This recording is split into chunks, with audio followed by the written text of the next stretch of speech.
We all know journalism can be a fast-paced industry, but if there's one particular type that can take it to a different meaning, it's automotive journalism. Today, we unpack the job description of an automotive journalist and get to grips with what it takes to report from F1 events, motor shows, and stay on top of the latest innovations in the mobility world. Let me introduce you to our expert for the day. My name's Alex Kreitzer. I'm the editor of Auto Futures and I'm an automotive journalist. Auto Futures is an independent international digital content hub. It's dedicated to the emerging world of mobility, and it follows the transition from the traditional automotive industry into what we're starting to see with electric vehicles and even self-driving vehicles. What is an automotive journalist? It's a very difficult question today, especially because an automotive journalist is so much more than reviewing a box on wheels. We're now looking at an industry that's going through an incredible change, and since the invention of the vehicle, we're now looking at different innovations and technologies that are completely revolutionizing the way that we see the vehicle. For an automotive journalist, that's a very exciting time. You're now not looking so much about petrol and diesel cars, but you're looking at new ways to move, new ways to transport things, especially inside a city, but also outside of a city. I guess with any automotive journalist, you don't really know what each day will bring. I guess at the very basics of it, you come in and you cover the news of the day from around the world, which can be some days very, very interesting, some days a little bit quiet, but that's the nature of the job. I think in extension to that, my job goes towards things like going to motor shows, going to visit clients in London, the UK, globally. So it's very exciting. You never know what next day will bring, next week will bring. And I think that's possibly the most important thing to know about an automotive journalist. It's a bit of a process. So I guess the basics of receiving stories and press releases is being on different companies' PR forums and newsletters. You also need to dig a little bit deeper, because if you follow that process, you then become part of the same batch of people that releases the same news at the same time. So you have to be different. To do that, you have to know context, really. It is a case of who you know.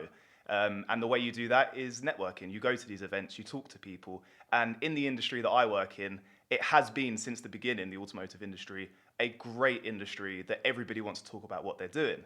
Even more so now that we're starting to see startups and new car companies that want to promote this. It's now gone from the traditional sense of the industry where people were maybe secretive. They had their rivals they didn't want to know anything about, and certainly didn't want the journalists to know about it.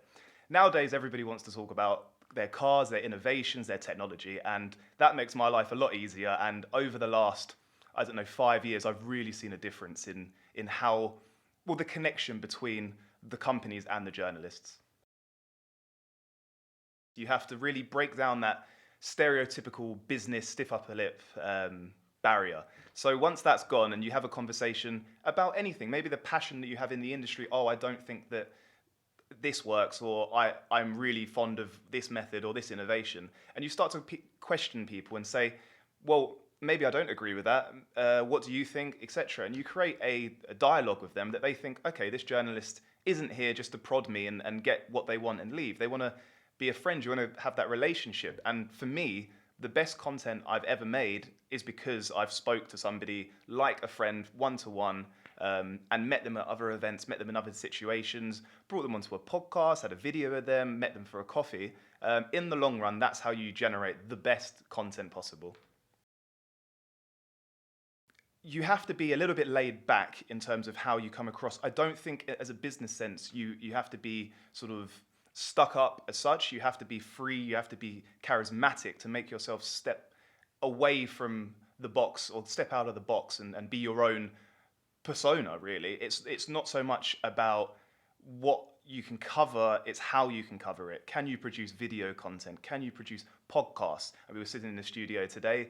Podcast, broadcast, it's not just about having a conversation with somebody and writing it down. Features are now, for the most part, a boring idea for viewership.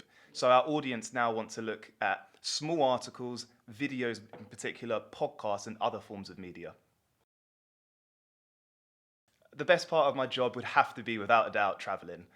Just this year alone, I've been lucky enough to get the chance to go to the Geneva Motor Show, the Shanghai Motor Show, and some of my colleagues who also work for Auto Futures are in New York, for example, LA. I mean, above all else, traveling is the best thing. You get to see sites you never thought you'd see, and it's part of your job, which is an added bonus.